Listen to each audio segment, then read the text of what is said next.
Stop. Hey everybody, Prepper Nurse 1 here.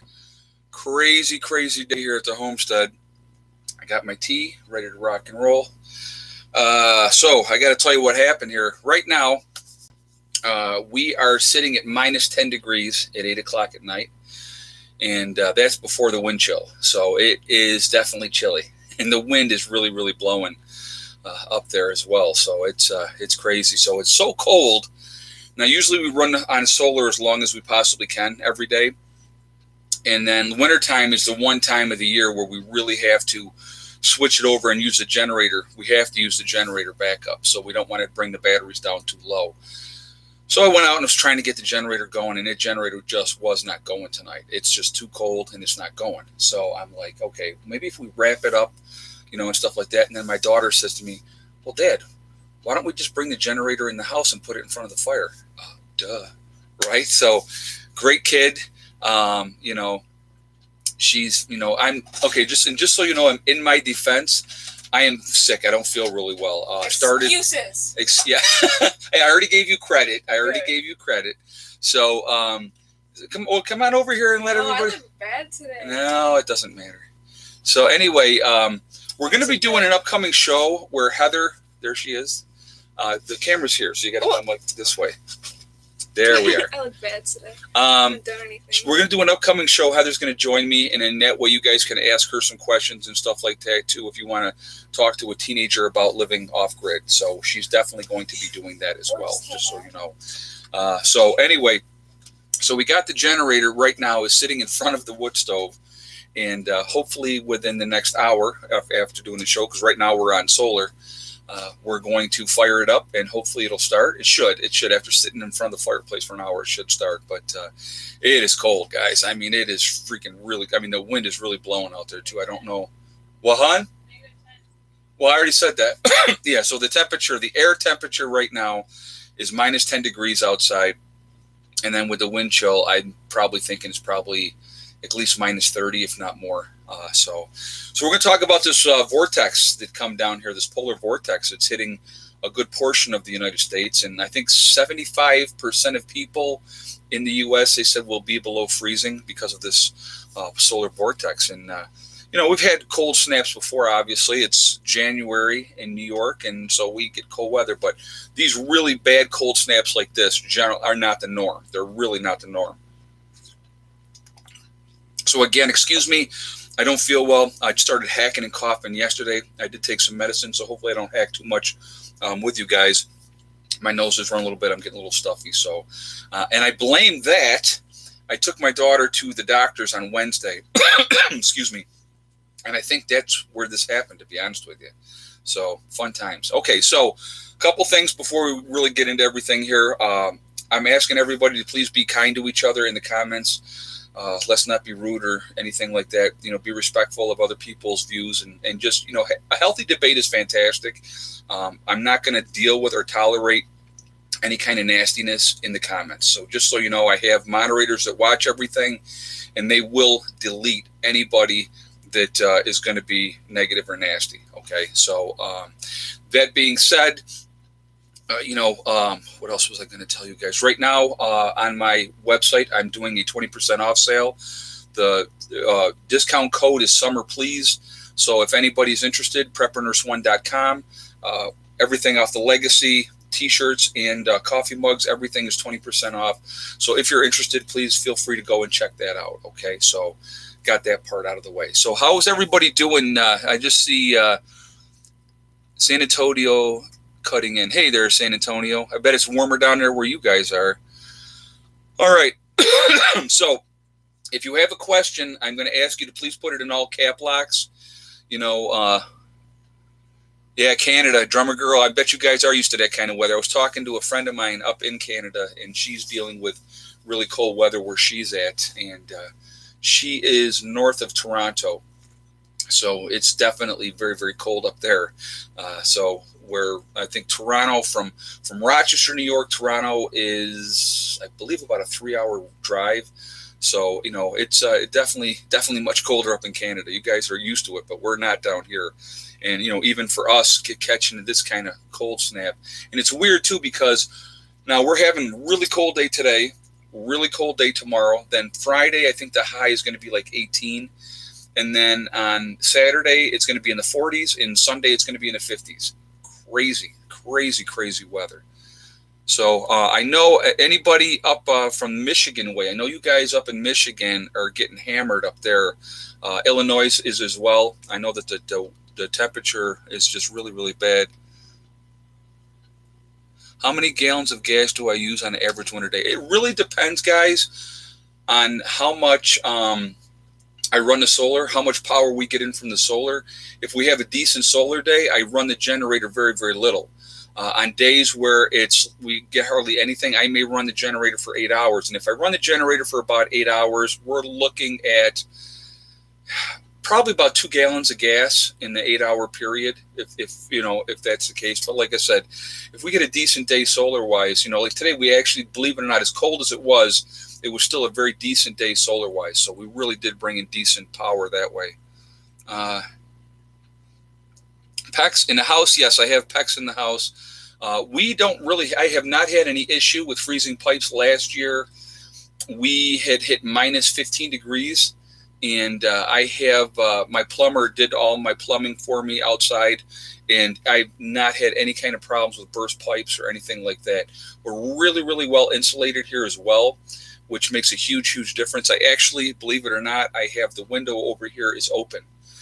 Because it gets that warm in here because of the wood stove. So how often do I get gas? I just rotate it. Oh, here's Michigan. Feels like 8, minus 31 with the wind chill. Well, we got you beat right now then, Michigan, because we're 10 below here right now. But I know that it's been brutal. It has been absolutely brutal. I know you guys got a bunch of snow up there too. How are the dogs' paws? We've really restricted how long the dogs are going out today. I mean, literally, we get them outside, let them do their business, and we're getting them right back in the house. I'm not letting them stay out there for any length of time, especially when the weather's like this. It's their pads would freeze and their nose would freeze, and like literally 10 minutes of exposure, especially with the wind and stuff like that. So we keep them inside because of that. Excuse me. Wind chill minus 56. Jason, wow, that's pretty. That's there. Wisconsin. Yeah, I know Wisconsin. You guys went minus 17 with a wind chill of minus 32. Yeah, it's all across the U.S., man. Everybody's really, really getting hit with this thing. And the weather patterns have changed. I mean, in the last couple of years, I've noticed that it's been really, really weird. The first 2 years that we were up here, we had really, really mild winters the first 2 years we were here. Last year, we got hit pretty hard. And this year, we haven't had the snow like we normally would have. I mean, we had a couple of storms, but nothing, so like we're not buried in like we've had. Last year, we got hit with some really, really good storms. So, fake controlled HARP weather techniques. It could be. I know that they have that technology and that they can control the weather. So, cold weather. So, okay, here's something I want to talk about. So, there was a 21-car wreck, excuse me, in Rochester on 390, which is one of the main thoroughfares, okay, in Rochester. And they had a 21-car pileup. So this is something I want you guys to think about. And everybody should. If you haven't thought about this already, you definitely really, really should. I keep in my car a go bag all the time, okay? But on top of my go bag, I keep a wool blanket, extra socks, wool socks. I keep extra gloves, hats, extra long johns, extra like sweaters and jackets and stuff like that. I keep that all in the car because a lot of us go out there and they jump in the car and they figure, we're going to be fine. We're just going to wherever. I've seen people riding around in this kind of weather in a pair of shorts. I mean, and to me, that's just stupidity. You're waiting for something to happen. And, and if you're wearing tennis shoes and stuff like that, or sneakers, in this kind of weather, you're asking for trouble. And then a lot of times, a lot of people don't, or they have a light jacket and they won't have a heavy jacket on hand. Well, if you get stranded or you go off into the ditch, or if you, heaven forbid, you're in an accident, you're in deep, deep trouble now if you don't have proper gear. Because again, with this type of weather, the frostbite can happen in as little as 10 minutes and you are going to have frostbite. So having, Ed, if SHTF happens, are you going to let your hair grow? Probably not. No way. I don't ever want to let my hair. I'll let this grow. This can grow as long as it wants, but no, I got to keep that. Actually, today's haircut day. If you can tell, this is long for me. I shave my head every other day, and yesterday was not a shave day, so today is definitely a shave day. But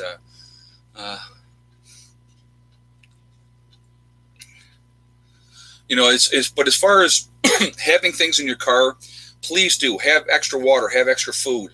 You never know when that emergency is going to happen and you're out on the road. So being prepared that way, I mean, that's just a smart thing to do too, guys. Okay, just safety is a huge thing for me. This kind of weather will kill you quick if you're not careful.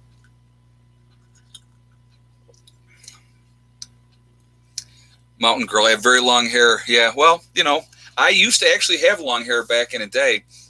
It just, I started thinning out. You can probably see my hairline here. I started thinning out through here. So I still have, all through here, I still have hair. But I always said when I started thinning out, it was gone. I was shaving my head. So they have probably killed off half the homeless. Yeah, in weather like this, a lot of homeless are going to die in weather like this if they don't get shelters in place. I know a lot of places are opening up to try to help people. But yeah, it's... it is definitely cold out there. Florida up to 70 degrees at noon, down to 46 at 6. 40. I'd take 46 in a heartbeat. I'd be out with no shirt on if it was 46 degrees out. I'll be honest with you. Let's see. Yeah, I've taken some Dayquil, and I just took a couple of Advil to help, and so.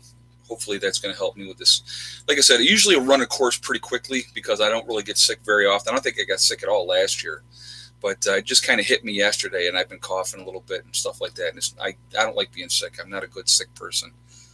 Oh, thank you, Austin. 2 years. Wow. Yeah, we've been going here for a while. I mean, I really didn't get into almost everyday videos until we got up here to the Homestead. So that's almost 4 years ago now. And, we put a lot more videos up then. Before then, it was more sporadic. And but it's been fun. I love, the interactions. I love getting advice from other people. Hair transplant. No, I don't need a hair transplant. I actually, it's funny. Somebody had asked me that if I could, was able to grow a full head of hair again, would I do it? And I said, no way. I've been bald now, been shaving my head. Think about 16 years. The kids they don't ever remember me with hair. Ever since they've been very, very little, I have been shaving my head. I mean, when I married their mom, they were 5 months old, and I had hair then. And it was shortly after that I started shaving my head, and I will never grow it back. I just, low maintenance, I love it. Absolutely love it. Oh, that's okay. That's funny. No problem.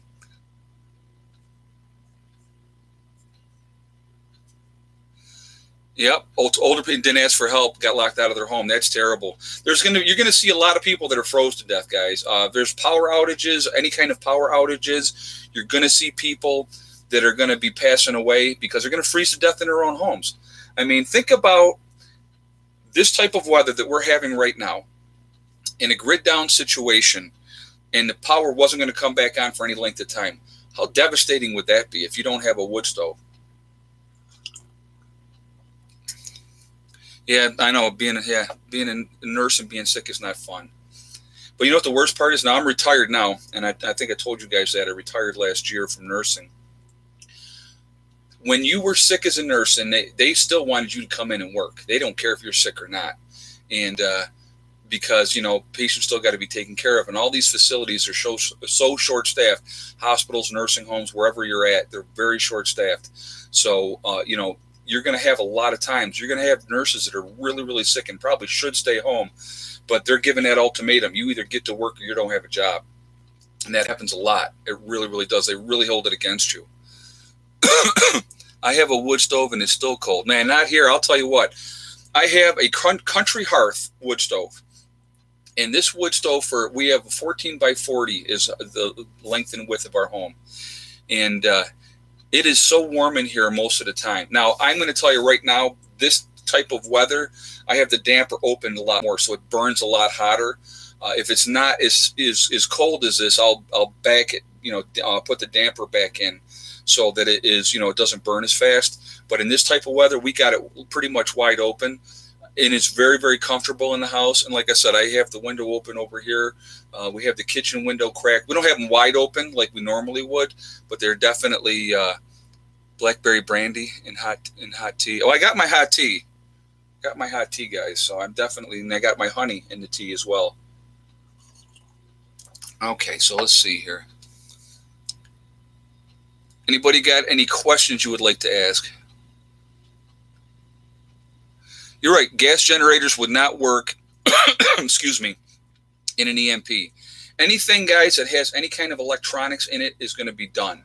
Anything that has an electronics in is your cell phones, your vehicles, pre-1978, I believe it is if it's before 1978, they'll still work. After that, they won't because of the electronic chips in there. So, yeah, it's minus 10, and so does Michigan. Yeah, well, we're tied with you then because I just went outside. It's minus 10 here. Let's see. Doctors are the worst patients. So are nurses. We make the absolute worst patients ever when we're sick in a facility. A lot of times I'm where I've been in a hospital very rarely, but when I just couldn't wait to get out of there and get back home. I'd rather recover at home. So I've always been more of a homebody. I love being home. You got Buddy climbing up on the bed. What's that, Buddy? Huh? See? Okay. Got to watch out. We're doing a show.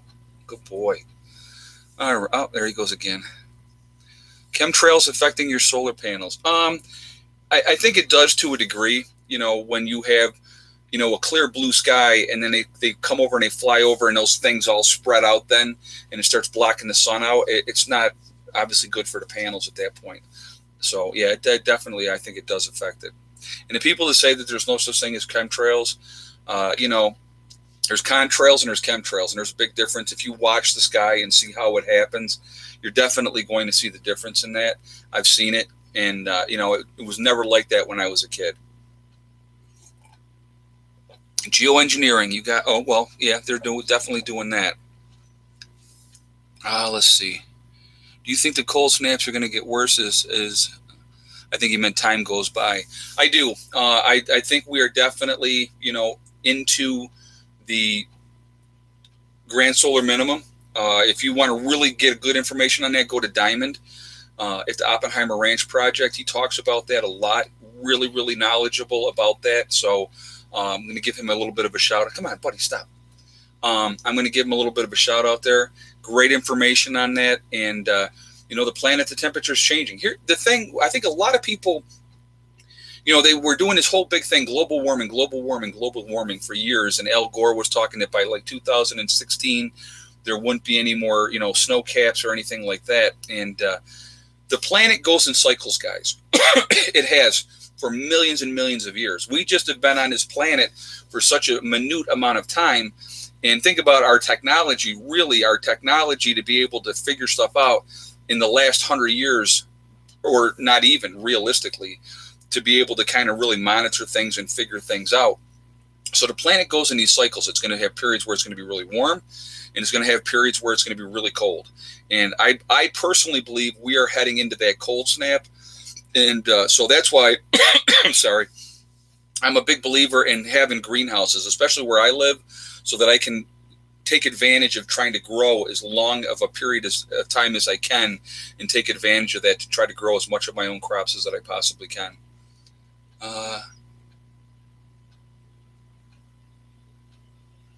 Do I think it's wise to have my windows staggered in the front and back? Well, in the back behind us, it goes straight up like this, up a hill. So realistically, if we look out the back window, we don't really see that far. The front window, basically we have the bathroom window and the kitchen window. And, it's not, it's okay. I mean, I don't see it as a problem. And at both ends of the house, in Heather's room and up in Eddie's room, there's a window, and here there's a window, and then up in the loft on this side, there's also a window as well. So we have plenty of light as far as that goes, and it works out really, really well. What would you recommend keeping warm without a wood stove and the power is out, living in the city? Wool clothing. wool blankets, okay? Get wool socks, get wool mittens, get long john underwear that's made out of wool, layer up with wool, a wool blanket, because here's the best part of wool, guys. If wool gets wet, it's still going to keep you warm. If cotton gets wet, all cotton's going to do is it sucks that heat out of your body. With the wool, even if the wool is wet, it's still going to keep that that temperature, that warmth into your body. So get wool stuff. Get wool as much as you possibly can. That would be my advice. Wool socks are awesome. If you can pick up wool socks, your toes and your fingers, guys, those are going to be your first things that are going to freeze. So you really want to take care of them, okay? Let's see what we got here. When will be Heather on the show with you? We can set it up. Maybe we'll do like next Wednesday. We'll plan on next Wednesday. We'll have Heather. Or I can be on right now, but I won't. So next Wednesday? Sure, I guess. Okay. So Heather said just agreed that yes, next Only Wednesday. if you let me go thrifting. You'll go thrifting. She goes, only if I let her go thrifting. Yes, you'll go thrifting. We can go thrifting because that's Wednesday too, right? Yes. Well, the show's not until 8, so we can go before then. Yes, we can go thrifting. See, I'm getting bamboozled here, guys. It's a compromise. Let's see. Hand warmers. Yep. I actually have hand and feet warmers myself. The best time to buy them, like right after hunting season or in the spring when they want to get rid of them. They got them out there really, really cheap, and they're really good to have. It's just another way of staying warm. It's a really, really good thing to have. Really good. What do you guys love to thrift? I love to thrift anything, guys. I'll be honest with you. Garage sales, estate sales, Goodwill, Salvation Army. Doesn't matter. If I can pick up something on a deal, I am all down with that. It's better to get your clothes there. It's cheaper. I mean, why go and spend? I mean, you could take $20, and in a lot of places, excuse me, other than Walmart, $20 is not even going to get you a pair of jeans, okay? But if you take that same $20 and go thrifting, you could probably pick up a couple pairs of jeans and 3 or 4 shirts with that same amount of money. And once you buy it and put it on, nobody's going to know the difference if you bought it, at a thrift store or not. They have no idea. A lot of times with Heather, pretty much 95% of what she wears is thrifted, okay? So she's gone to school, and all these trendy girls will say to her, "Oh my God, Heather, I love that outfit. Where did you get that?" And then when she tells them that because she'll tell them, "Oh, I got it thrifting," they're just like, they get that look like, "Oh, really?" It's like that's beneath them, heaven forbid, But Merry Christmas. Let's see. How will you eat in the winter after SHTF? That's where gardening comes in big, guys. Okay, canning, having potatoes, onions. Your cabbages, those type of stuff that's going to last a long time. Apples, if they're stored properly, have a root cellar and have all that stuff and those type of things. You can still eat very, very well in the winter after SHTF if you have prepared ahead of time. And I'm telling you right now, after SHTF, it's not going to be so much hunting.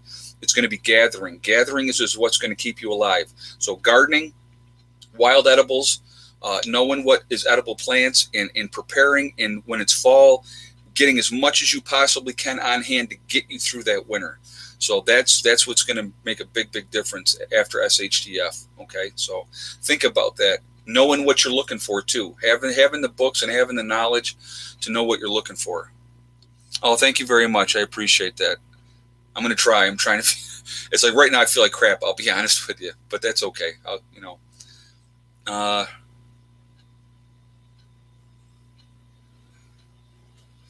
Dehydrating too. Yeah, that's another thing. Do dehydrating. I have a dehydrator. We use that as well. It's another great thing to do. Utilize every tool that is available to you guys. Okay, having excuse me. So SHTF happens. Okay, now you have what you have at that point. So hopefully you have dehydrated food, you have canned goods, you have long-term food storage, you've done canning, you've done some dehydrating, you have beef jerky and those type of things. You've jerked some meat and stuff like this. So let's hope that you have those things ahead of time. Now, those things are not going to last forever, obviously. The ultimate goal is what you're trying to do is you're going to try to get through that first winter, get into the spring, start getting your gardens in. And I'm not talking little dinky gardens. I'm talking big gardens. Get those gardens in. get things going. And like I said, gathering wild edibles, figuring out like dandelions in the spring, having that dandelion, eating those, that's a great way of doing it, okay? Really, really good for you. You can turn it into a tea, all kinds of stuff. You know, you can turn dandelion wine. I'm sure you guys have heard of that as well. So, excuse me. So those are things to think about as far as, you know, you're going to run out of supplies, food supplies, long term if you just try to live off your preps. So you want to utilize as much other things with your preps that you possibly can. That's really, really important. Because your preps are going to last a whole lot longer if you're integrating that gathering. Hunting too, if you can get out there and hunt and you can get, you know, wild game, that's great. But I truly believe in an SHTF situation that the woods will be hunted dry in no time flat. I really, really think so. So I think that is going to be, you know, something that's really not going to be available. Or, you know, once everybody's out there banging around in the woods, those animals are going to lay low. So being able to garden, wild edibles, gathering, you know, when it's fall, get every freaking apple off the apple tree. If you turn it into applesauce, cider, you know, or just take the apples themselves and put them into a cold storage so you have them through the winter, that's going to help you survive. Really, really important, okay? And not just apples, pears, you know, peaches, everything. Anything that you could possibly do, plums, whatever in your general area or your region of the country, wherever you are, utilize everything that you possibly can. Yes, you should have your gallbladder taken out before SHTF if you can do it. Absolutely. If you're having problems with that, any kind of problems that you guys are having now, guys, if you have a tooth that's bothering you, if you have some kind of surgery, could be as minor as a hernia, okay? But that could turn into something way worse if you don't get those things addressed now. First of all, for your own physical health, it's a smart thing to do. And secondly, because after SHTF, the available medicine is not going to be there anymore. So getting things taken care of ahead of time is very, very, very important. Looks like I screwed one shit, but SHTF. What, Bubba? Well, it's like I screwed one that one. You're screwed after that? Well, you're getting your teeth taken care of. Eddie's saying that he's screwed. SHTF will lower the obesity rate. Yes, it will. Anybody that is morbidly obese probably will not make it. Okay? That's just a fact. There's a lot of us, myself included. I am overweight. You know, I'm probably easily could lose 30 pounds, and I would be much, much healthier if I lost 30 pounds. And I've been working on it. This time of year is very, very difficult to even get outside and do anything because it's just so cold and so miserable. But, you know, waxing your fruit will help keep them from drying out while storing them. There you go. There's some good advice. Thank you very much, Renee. That's great advice. Thank you. So, but anyway, you know, just take care of these things, guys. Take care of things while you can. Dandelion spinach. What about heartburn medicine or heartburn medicine when there's no stores? Again, medicinal plants. Do your research. Get your books. They're out there. They're available to you. You can get them anywhere. You know, what medicine can correlate that you can use, that you can get in nature, that you don't have to go to the drugstore to get.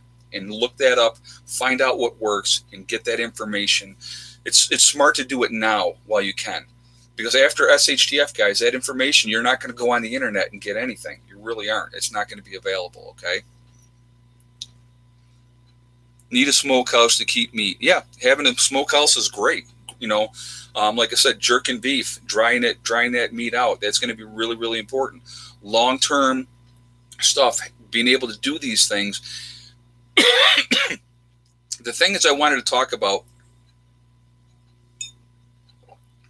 again, is practical practice. I've talked about this before, okay? Like with my solar system is a real good example. When we got up here, we started out with a 12-volt system. And I got a cheap inverter, and I got a cheap charge controller. And so I started out with that. And I learned really, really quickly that they were not efficient enough. I'm sorry, I'm sweating here too, so I apologize. They're not as efficient as they should be. So we ended up upgrading to a 24-volt system. And so where did I get the knowledge for that, right? So you're thinking, okay, well, what did you get it in a book? No, I actually, Bill and Rosa, who are they have their own channel, Bill and Rosa Off Grid. He's got a 24-volt system, and he's probably had, I think he's got about 20 people that completely copied his system with his complete permission to do so. Very knowledgeable on it. He's actually been off grid a couple years longer than I have, and great information from him. So if you're looking to get information like that, go check out his channel. He got some great information. So that's how we did it. And he said, don't go cheap.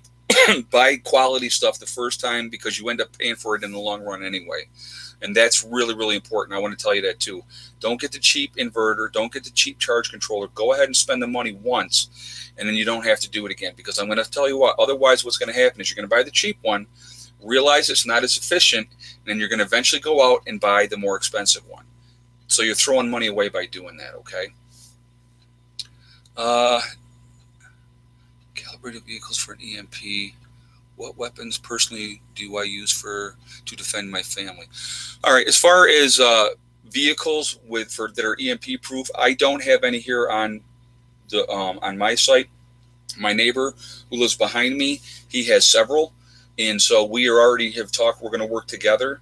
So he's going to have at least 3 vehicles that are still going to be able to run after SHTF happens. So we're going to do that. As far as weapons, I really don't talk about what I have weapons-wise, because I'm not going to give out that information. But recommendations for anybody, especially for home defense, I would recommend that everybody should have at least a shotgun. Double-aught buck is a great ammo to have, because you're going to be able to, even if you're not really efficient with a shotgun, if you point it in the general direction of the intruder, you're going to be able to take them down, because they're going to get hit with double-aught buckshot. So that would be my advice with that, okay? But as far as what I have personally, I'm really not going to talk about that, okay? Let's see. Smitty, if you're interested in sending us something, it's P.O. Box 432, Dansville, New York, 14437. Okay, so that's, anybody wants to send anything, I give them my P.O. Box address. Again, it's P.O. Box 432, Dansville, Dansville, New York, 14437. Okay? Let's see. Do I hunt? I grew up hunting as a kid, absolutely loved hunting. Haven't done it in several years, to be honest with you. I don't need to do it at the moment. If I had to do it to survive, I absolutely would again. I haven't lost those skills. Still know how to hunt. I know how to handle myself in the woods and stuff like that, and what you need to do. But I'm not against hunting at all. I love venison, rabbit, pheasant, all great to have. What's a good price for buying land to go off the grid on? It really, it depends on where you're at, what you're looking for, what you have on site when you buy that property. If you can buy a property that already has a well on site, that's a bonus. That's what we did here. I got really, really fortunate. Again, I have an artesian well, so that was one of the things that I was looking at. I bought 3 acres, and I'll go ahead and tell you what I paid for it. I paid $12,000 for the 3 acres that I bought here, but it had a building on site already, which is now the shop. And also had the well already on site. The well is 120 feet deep, so it's a deep well, but it's an artesian well, so that water's always coming up. So, excuse me, guys, I apologize. That's what I paid for. If you can get land cheaper, great, do it. The farther out you are, the better. Again, if you're looking for property, you're going to want to look and see what the local codes are, what you can do and what you can't do. I know that, like I said, a lot of places, they, excuse me, a lot of places, they, like Utah, I believe, is one of them that doesn't allow you to have a composting toilet.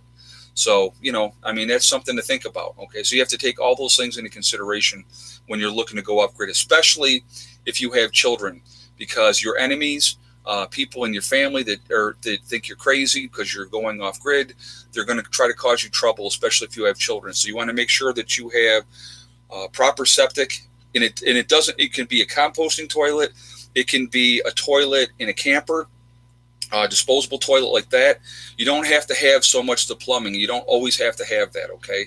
So those are some options. Make sure your children have a place to sleep, that they can stay warm. Those are important. Don't let them have an excuse to take your kids away, okay? So that's my advice as far as that goes.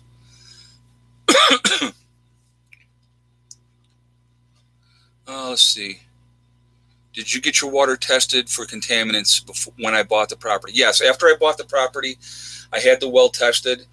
There was just the normal stuff that you would find in a well that hadn't been used in a long time.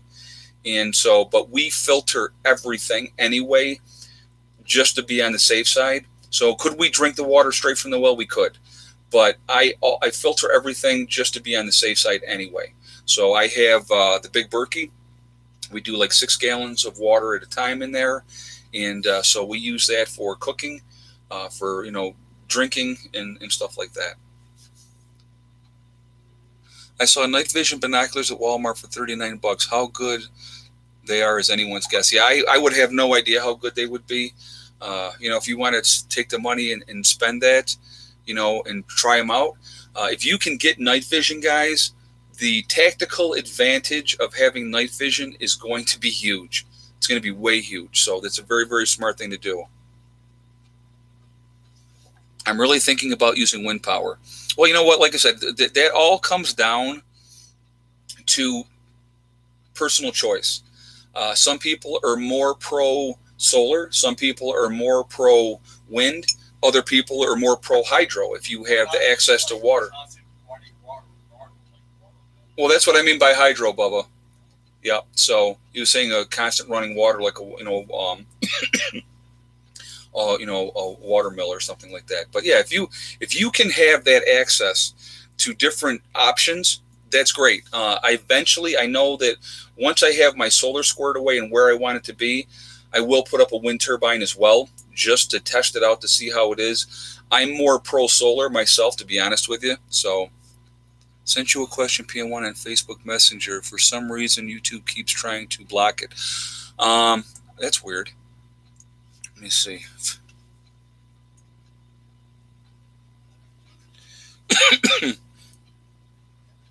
Okay. Somebody had asked. No, this is what she was saying. Somebody had asked, deer meat in the freezer vacuum sealed, how long will it last? It's going to last a lot longer than if you don't vacuum seal it.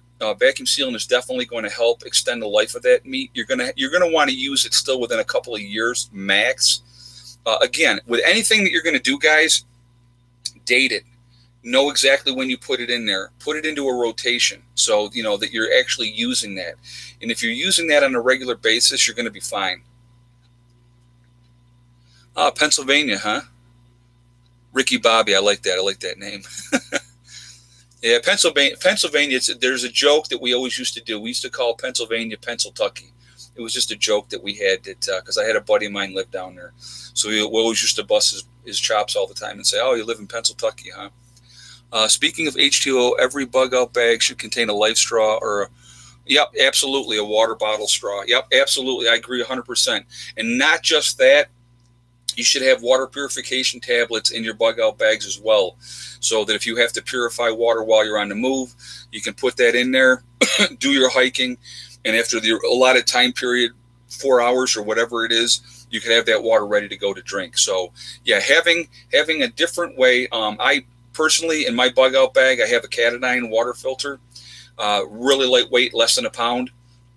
Really good thing to have. So, everybody to each their own. I know that since I got that, they've gotten a lot more advanced technologically as far as the different options. But having a life straw is going to make a big, big difference. Fresh water, guys, is really, really, really important. Drinking clean water that's not contaminated is going to be the difference in life and death after SHTF. I'm telling you right now, it's going to be a huge, huge difference. Okay, so don't judge all Jews. My father's Jewish. We prep. We're not bankers or Satanists. We're just a family from Pennsyltucky, keeping prepared. I don't judge all Jews, guys. I don't know if somebody else made some kind of comment about Jews. I have nothing against Jews. I have nothing against anybody. People are people. If you're decent with me, I'm going to be decent with you. It's a complete respect thing. To me, respect is earned. If you're a decent person and you were respectful, I'm going to be the same way to you. If you are an a-hole, you will get it back in kind. I mean, that's just the way it goes. I treat people the way I want to be treated. I don't care, what your background is, ethnicity, or religious views. It doesn't make any difference to me. My thing, and I've talked about this a little bit before as far as religion goes, whatever your religious views are, guys, if it gives you peace of mind, I am completely and utterly happy for you. And that's what it's all about. It's all about peace of mind. Please explain the importance of vitamin D. Jerry, okay, good question, Jerry. Vitamin D is real important. When you're not getting enough sun, vitamin D, we need to have that vitamin D in our body. We normally get it from the sun, okay? So with like this time of year, not a whole lot of sunshine, you're not able to get out there and get in the sun and stuff like that. Taking that as a supplement is a really, really good thing to do because it's going to help you with your body. It helps regulate your body. We need vitamin D in our system. So taking that as a supplement, I definitely would recommend anybody over a certain age, and when I say a certain age, anybody over 30 should take a daily supplement. Women should probably take a daily supplement anyways, no matter what. I think it's really, really important because it helps regulate you and keeps you regular. Actually, Heather is going to be going on a regular, excuse me. Heather's going to go on a regular vitamin supplement as well, just because for her overall health. And think about this: when you get out in the sun and you're getting that vitamin D, it just makes you feel better. Okay, if you're not getting that vitamin D, it's going to affect your mood. Seasonal affect disorder. I'm sure a lot of you guys have heard that. It definitely is something that's completely real. It affects people here in the Northeast. People are more miserable. They're unhappy. And it's because we're not getting enough vitamin D because of the weather. Vitamin C is good for the heart. Yeah, vitamin C is also good to help you so that you don't get sick. And actually, I got some vitamin C over here that I need to start taking some of that over the next couple of days. Vitamin C is also a name of a song by the German band Can. The German band The Can? Just called Can. Oh, the band's called Can. Okay. Well, thank you, Eddie.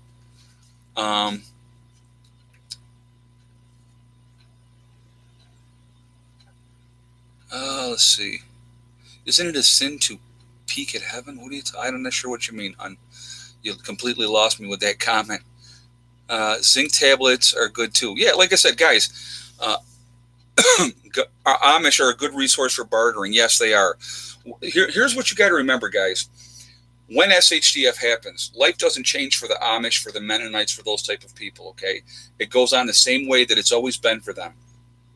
If you can set up some kind of a relationship that's not hostile, that you can have some kind of barter system with these people, it's going to make a long way to making your life and their life better. That's what it comes down to at the end of the day. When SHTF happens, I don't like to say if, I say when, because it's inevitable. It is going to happen, okay? Working with people, people keep saying, oh, I'm going to stay to myself and I'm not going to be involved and blah, blah, blah. Your life expectancy is not going to be there unless you can work with other people, brings people that you may not, expect to have in your group. Those are going to be the things that are going to make the really true difference after an SHTF event. You may say, nope, you're crazy, blah, blah, blah, whatever. That's fine. You can have your opinion. I'm just saying we have to. This guy said the Amish will be killed for food. Merry Christmas. I see that. You know what? They probably will be. So maybe you can do some form of barter as far as protection for them. Again, if you got free food and free different things from the Amish and all you had to do was protect them, isn't that a nice trade-off? Protection is going to... Here's something to think about, guys.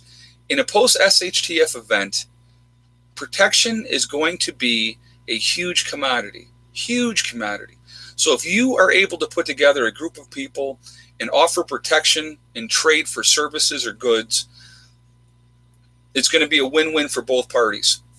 That's reality. It's going to be a whole different world, and I don't think people realize that, Will you friend people, fans on your Facebook page? Yes, I've done it before, and just let me know that you're from here, from the YouTube, and Yeah, Victor, you're right. Absolutely. Tops in Dansville and Save-A-Lot will be empty quickly. That's why, and I've talked about this, guys. I mean, I've talked about it till I'm blue in the face. Get what you need now.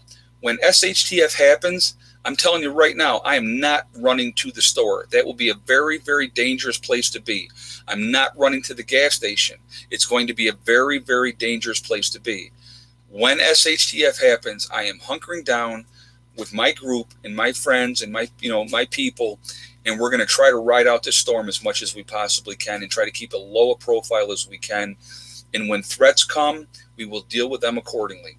And that's how you have to be. Just be smart about it. Learn martial arts if you can. Very good advice. Very, very good advice. That's great advice. If you can pick up any kind of self-defense skills, martial arts or whatever it may be, excuse me, that's a very, very good thing to do and a very smart thing to do. Okay, Kim, I will definitely when I get off of I will add you as a friend.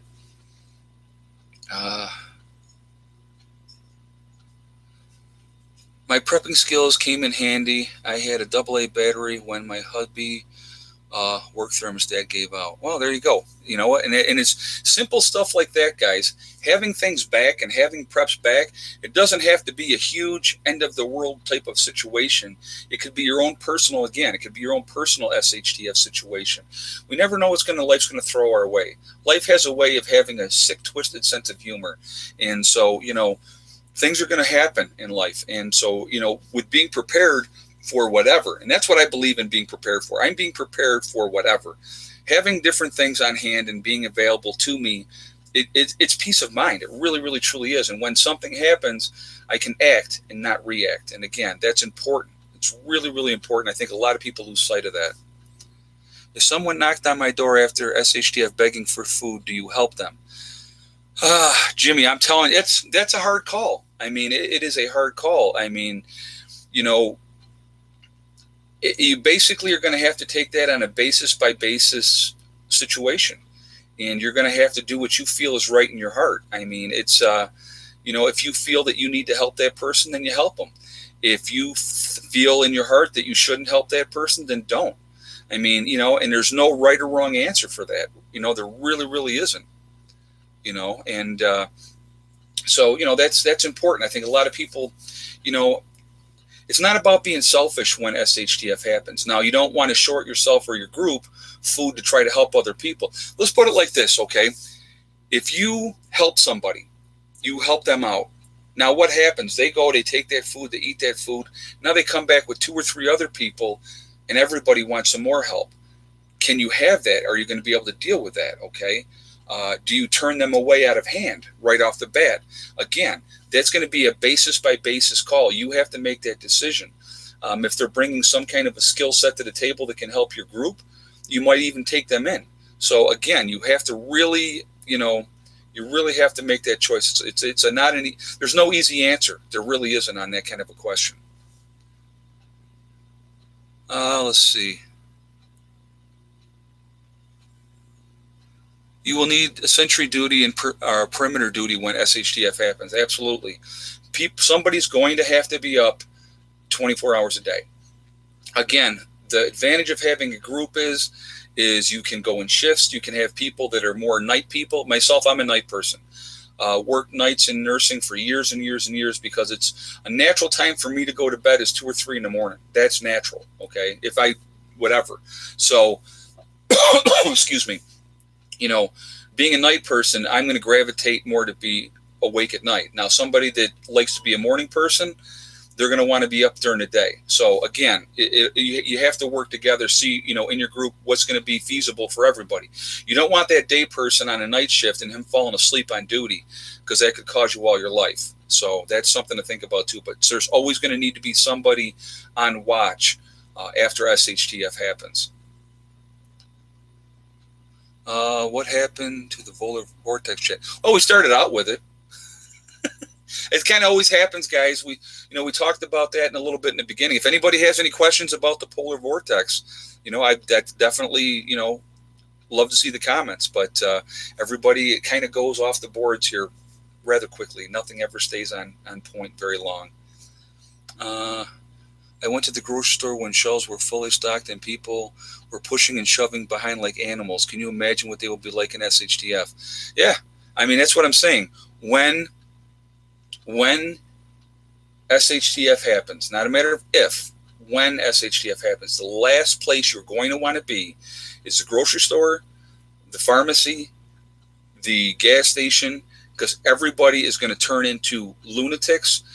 People will get killed. People are going to get killed. And so having stuff ahead of time and then you hunker down, that is the way to do it. That's going to be your biggest advantage in the beginning.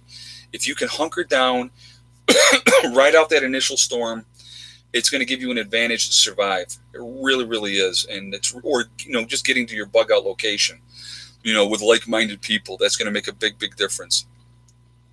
Yeah, day one at Walmart is going to be a bad scene. Absolutely. Absolutely. Any way to shield solar components and panels if an EMP is likely?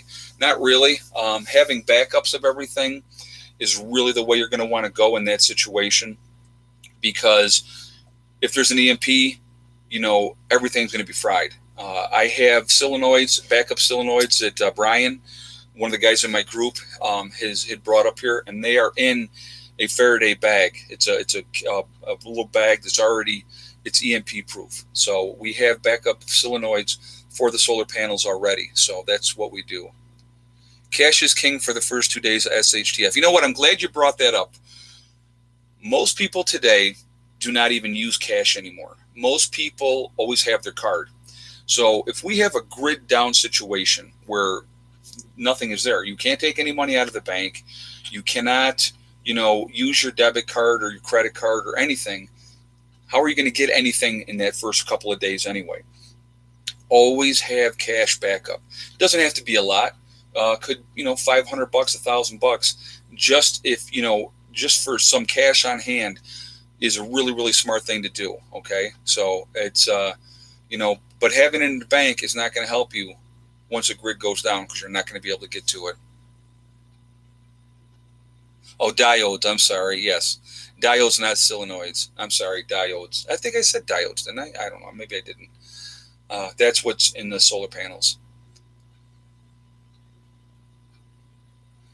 Let's see. Climate change first, then fry and drown and freeze and starve. Well, that's a very positive way to look into things.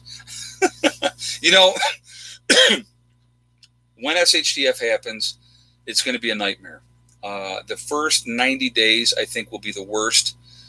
After that first 90 days, then you're going to have people that are either going to be locked down in their towns, in their groups, roving bands of bad guys.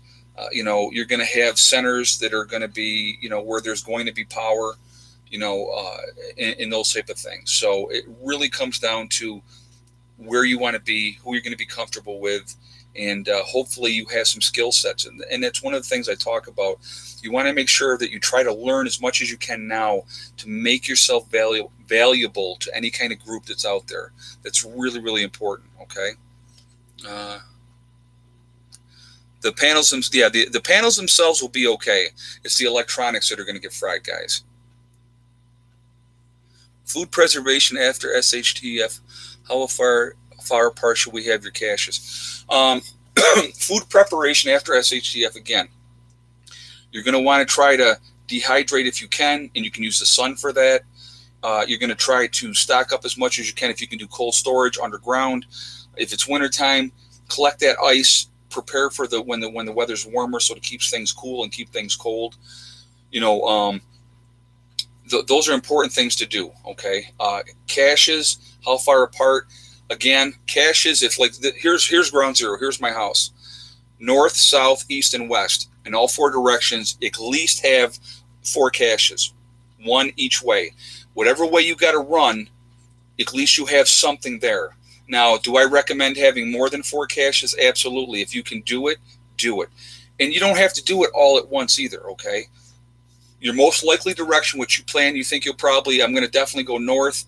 Put your first cache north, okay? Then do the other ones after that. And then have more further out. That's would be my advice as far as caches go.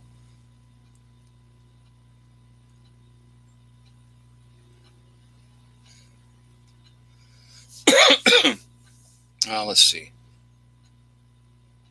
Do I have a large machine dehydrator? My dehydrator is, I don't know, probably like that big. I think it's a little bit bigger than that, but it's a decent sized one. It's got a bunch of different shelves, so you know, that's the way to it depends on what size you're comfortable with too. What how much power you want to use with that dehydrator. Again, you can use the sun as a dehydrator. Those will work too, if depending on the time of year. So that's something to think about. What should we be more worried about, China or our own government turning on us? I have said, and this is my opinion again, the biggest threat to this country, and I said this for the last 20 years, probably 25 years now, is China, not Russia. Russia's not the one we got to worry about, guys. It's China. China is slowly taking over. They've built up their army. They're stealing our, technology on a regular basis. They would be the ones that I would be more worried about than anybody else. As far as our own government, they screw us on a regular basis. So what else is new about that? Okay. I mean, and that's a constant thing that's happening all the time. It really, really is. Our own government is selling us out. Yeah, they are. I mean, you look at the uranium deal that Clinton did, Hillary, given the uranium, and she made a freaking fortune on that, brokering that stuff. And it was all done underhanded wise and stuff like that, but yet she's still out on the streets walking around. I don't get that. I really, truly don't. Do I have an escape tunnel? If I had an escape tunnel, do you think I would tell you I had an escape tunnel? I'm going to let that just kind of go. Again, you can't give away everything, guys. If we have different ways of getting out of here, I have different things in mind. I'm not going to tell you everything, okay? So I can't tell you everything. How long on the shelf life for beef jerky? You know what? I really don't know what the shelf life for beef jerky is. I know it can last a good long time, but that would be something that you would have to look up because I'm not 100% sure. I might have had a message on that. Hold on. Let me see. So anyway, yeah, I'm not sure on beef jerky. Let's see. When China ever want war with anyone? Well, like I said, they're kind of pushing their weight around. You look at what's going on with Hong Kong and those islands out there that they're claiming that are theirs. There's a lot of stuff going on. There really, really, truly is. And again, we are the biggest bullies out there right now, guys. We really, truly are. America is the biggest bullies. MRIs will be valuable when SHTF happens. MREs are okay, but MREs have a shelf life of about 7 to 10 years. And after that time period, you could probably still eat them.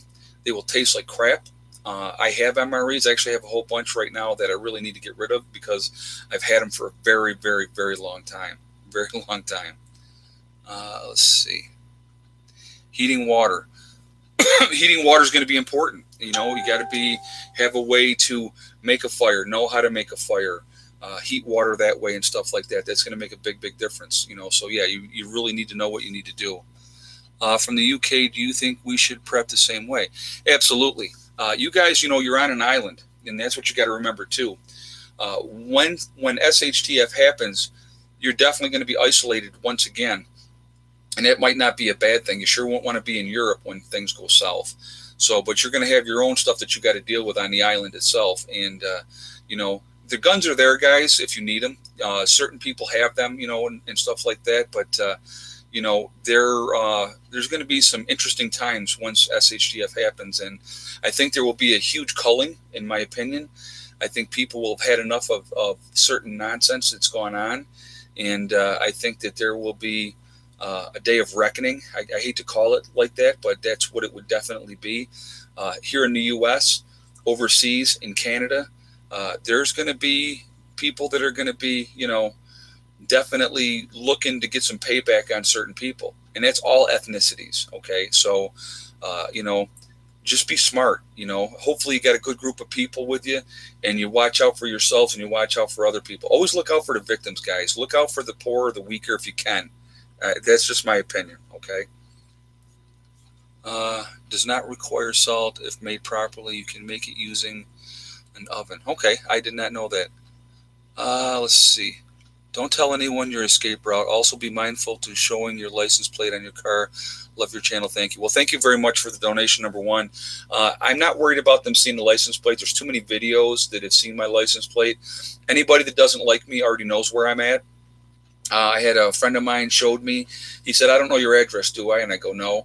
He sent me a shot of Google Earth of exactly where I am. So anybody that really wants to know where I am, they already do. So I really don't worry about that. I really don't. Do I teach first aid? I can. I mean, I've done some first aid stuff before. I'm thinking about doing some classes. I'd like to hear your feedback. What do you guys think if I did some seminars? I could go and do teaching basic first aid, wild edibles, medicinal plants, those type of things. And just trying to give you guys some general information of what you should do and how you should do it. I think that, if you guys are interested in that, let me know. I may throw something up on my website about that and just kind of test the waters and see what people think. Soxy, be careful. Cat's over here stretching.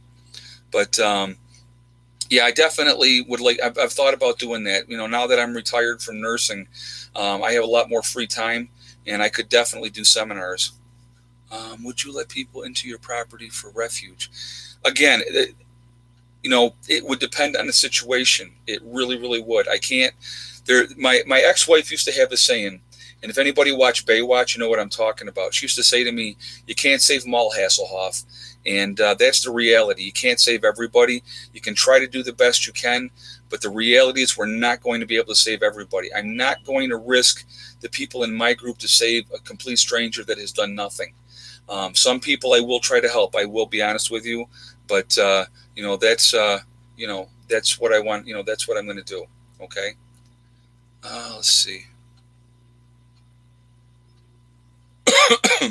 Possible Red Dawn coming in weeks. What are my thoughts? You know what? I don't see that as a reality.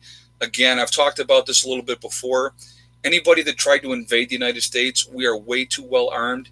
And thank God we have the Second Amendment and we can be able to protect ourselves. They would be in deep, deep trouble, anybody that really tried to come into this country, because we might fight amongst ourselves a lot, but if somebody invaded this country, they're going to open up a can of whoop, you know what, and they're going to get it put on them. And that's my opinion on that. All right, guys. Well, here we are. We're almost at the end of this again. Thank you for sticking with me today. Oh, thank you very much for the donation. I appreciate that. Thank you. You were formerly Slice of Life. Okay, thank you very much. I appreciate that. I felt like crap tonight, so I'm glad we got through this okay. But thank you for sticking with me and dealing with my coughing. I appreciate that. Remember, guys, we are all in this together. That's important to remember. I think a lot of people sometimes lose sight of that. And, remember, hug and kiss the ones you love. Tell them every single day. Tomorrow's not guaranteed. We never know what's going to happen. So that's real, real important, okay? And remember, STD, whatever you're trying to do, whatever you're trying to work on, work methodically, you can get there. The only one that's going to stop you from getting there, guys, is yourself. Nobody else can stop you, okay?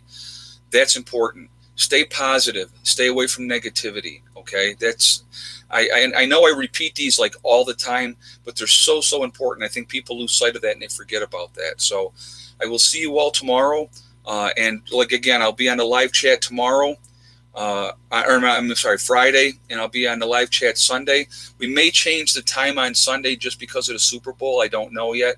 I might do the live chat at 4 instead of 8 on Sunday, just so that if anybody wants to watch the Super Bowl, they can and not have it interrupted. Okay. So anyway, I will see you all tomorrow. Remember, we got the sale right now going on my website, 20% off of everything using the discount code Summer Please.